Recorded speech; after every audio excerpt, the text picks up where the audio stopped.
Magandang umaga po at welcome po sa ating programa, My Morning Manna with Pastor OG. Ang awitin po na inyong narinig is When He Saved Me by both brothers sa kanilang album Room for More. Sa wala pong pagtatagal ay gusto ko po kayong batiin ng Happy Mother's Day sa lahat. At maraming salamat po sa inyo pong binigay na panahon sa pakikinig sa salita ng Panginoon. Buksan po natin ang ating Biblia sa aklat po ng Kawikaan, Book of Proverbs po, chapter 31 verses 10. Medyo mahaba-haba po ito, no? Proverbs chapter 31 verse 10 hanggang 31. Ito po ang pagkasabi. Mahirap makakita ng mabuting asawa. Higit sa mamahaling alahas ang kanyang halaga. Lubos ang tiwala ng kanyang asawa at sa ganang pakinabang ang makakamit niya. Pinaglilingkuran niya ang asawa habang sila'y nabubuhay. Pawang kabutihan ang ginagawa at di kasamaan. Wala siyang tigil sa paggawa.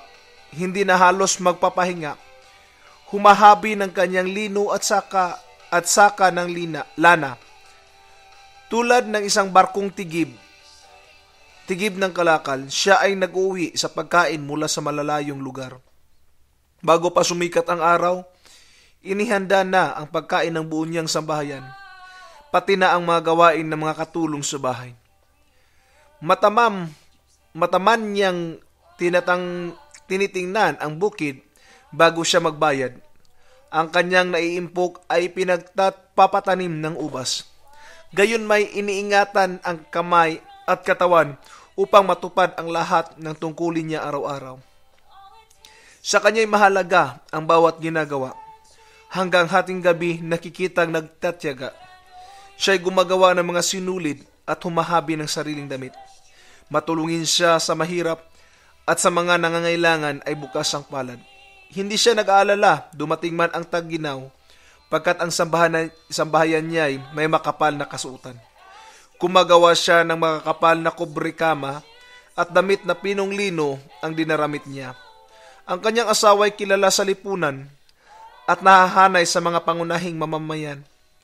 Gumagawa pa rin siya ng iba pang kasuotan at pinagbibili sa mga ngalakal. Marangal at kapitapitagan ang kanyang kaanyuan at wala siyang pangamba sa bukas na daratal.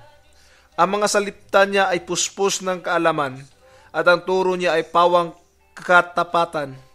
Sinubaybayan niyang mabuti ang kanyang sambahayan at hindi tumigil sa paggawa araw-araw.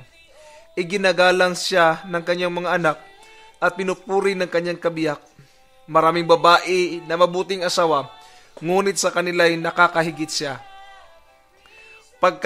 Pagkadaraya ng pang-aakit at kumukupas ang ganda, ngunit ang babaeng may takot kay Yahweh ay pupurihin ng balana. Ibunton sa kanya ang lahat ng parangal, karapat-dapat siya sa papuri ng bayan. Atin pong nabasa ang tinatawag na virtuous woman. At ngayon po, our topic this morning is the best mom. Paano ba maging best mom? Atin pong nakikita dito, no? Nakakapagod po ng trabaho ng isang ina. Walang day off, walang holiday. Pag ikaw ay ina, tuloy-tuloy po ang trabaho. Maaring nasa ibang bansa man tayo, pero sa puso natin hindi pa rin maaalis ang katunayan na tayo yung mga ina at magulang sa ating mga anak. Kaya po, nais ko iparating sa inyo, bilang isang mga magulang, bilang isang ina, Happy Mother's Day, at sana, you have to treasure the moment of being a mother. Even though we are in the far land, we can express our love as a mother. We can show our love as a mother to them. Remember this. Keep the virtue of being mother, for you will always be remembered. Nais ko lang kayong purihin, nais ko lang kayong pasalamatan sa ginawa ninyong pagsasakripisyo sa pagiging kahit hiwalay sa mga pamilya para lang maitaguyod ang ating mga anak, ang ating buong sambahayan. Remember this, that your reward will always be considered by God. Remember that you are called the virtuous woman because you prepared for your children a best place sa buhay sa inyong pamayanan. Kaya nga po, nais ko iparating sa inyo, maaaring wala man tayong day off, no? Bilang isang ina, walang day off. But remember this, sa harapan ng Panginoon, kung tayo patuloy na mananahan sa Kanya ang tunay na day off natin. We can find rest in our Lord. Sinabi nga doon is, blessed are the women who trust in the Lord. So you are more precious than anyone else if you put your trust to the Lord. If you want to become a best mom, simple. Trust in the Lord. Bring your children to the prayer.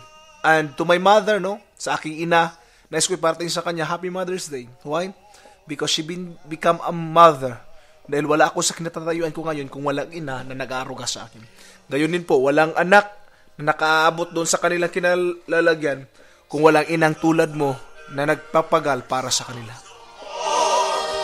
Till the clouds roll forever from the sky. Hold me fast, let me stand. Muli pong nababalik ang inyong lingkod, Pastor OG. Ang inyo pong narinig na awitin is Till the Storm Passes By the 15, no? Sa kanilang album, The Greater Vision. Now, let's start mga kabatid sa ating biblical truth. Anyway, before that, nais ko ulit kayong batiin ng Happy Mother's Day. Another point, don't just desire to be a better mom, but to be the best.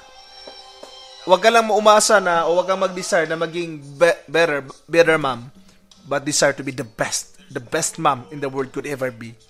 In what way? Be an instrument to your children. Pray for them. Lead them to Christ. Yan ang pinakamagandang regalong maibigay mo sa kanila.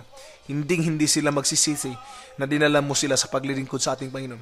Kung meron mang magandang regalong ibigay natin sa ating anak, pera, sustento, pero walang nakakahigit pa rin sa pag-ibig ng Diyos na kaya nating ibigay sa kanila. Yung pag-ibig natin, maganda yun, no? Of course, nandyan yan. Pero walang nakakahigit pa rin sa pag-ibig ng Diyos na kaya nating ibigay sa ating mga anak. Another point po, virtuous woman is the identity of the best mom. Kung gusto mong tatawaging the best mom, be a virtuous woman. Binasa na po natin kanina, no? Ano yung ugali ng virtuous woman sa Proverbs chapter 31 verse 10. Basahin niyo po and you will be relieved at sabi, gusto ko maging ganitong tulad ng inang ganito. Because that is the identity of the best mom. Our effort as the best mom will not be televised, but in our children's heart, we are always advertised. Maaring yung ginagawa natin bilang isang mabuting ina ay hindi natitelevise. Maaring hindi yan nakikita ng sanlibutan. Maaring hindi yan na-recognize ng ABS-CBN or ng GMA. Pero kung ito'y ating ginagawa ng tama, our children will advertise what we have done. Kaya po maririnig nyo mula sa labi ko ang prayer life ng mama ko, ang ginagawa ng papa ko. Why? Because as a child of my parents, I will advertise their goodness of what they have done for my life. So every success of a child, there is a mother's touch behind. Kung meron kasabihan na in every man's success, there is a woman behind. Meron din nagsasabing, in every success of the child, there is a mother's touch behind. Tama po ba? There is a mother's touch behind that that keeps us, that makes our children become successful. Meron pong isang istorya bago ako magtapos. Mga anak raw nakatapos na ng pag-aaral, no? Siyempre, yung anak, doktor, nilagay yung diploma ng doktor. Yung isa teacher, yung isa lawyer. Tapos yung kapitbahay na nagkukutya. Tingnan mo, mga anak mo nakatapos, ikaw wala ka man lang natapos. Di anong ginawa ng ng ina? Kinuha niya yung kanyang birth certificate ng lahat ng kanyang mga anak. Nilagay niya sa frame at nilagay niya doon katabi ng bawat diploma. Sabi ng ina, bakit yan yung ginagawa mo? Sabi ng kapitbahay, no? Bakit yan yung ginagawa mo? Sabi niya, wala nga akong pangalan doon sa diploma nila, pero sa birth certificate nila may pangalan ako. Ibig sabihin, hindi nila ma-attain yung mga bagay na yan kung hindi ko sila ipinanganak. Kaya kayo po'y mapalad, mga kapatid. Maaring hindi man kayo naging successful sa buhay, wala kayong natapos sa buhay, pero kung ang anak nyo ay napatapos nyo sa pag-aaral, parang kayo na rin po ang nakatapos. Bakit? Their success is your success. So God bless po, and once again, Happy Mother's Day. Be of good courage. God loves you, and the best thing that we can give is Lord Jesus Christ sa kanilang buhay. Yan ang pinaka-the best na pwede natin ibigay sa kanila. God bless. Non-believers say our God has never changed. His word still means everything it says. It is now and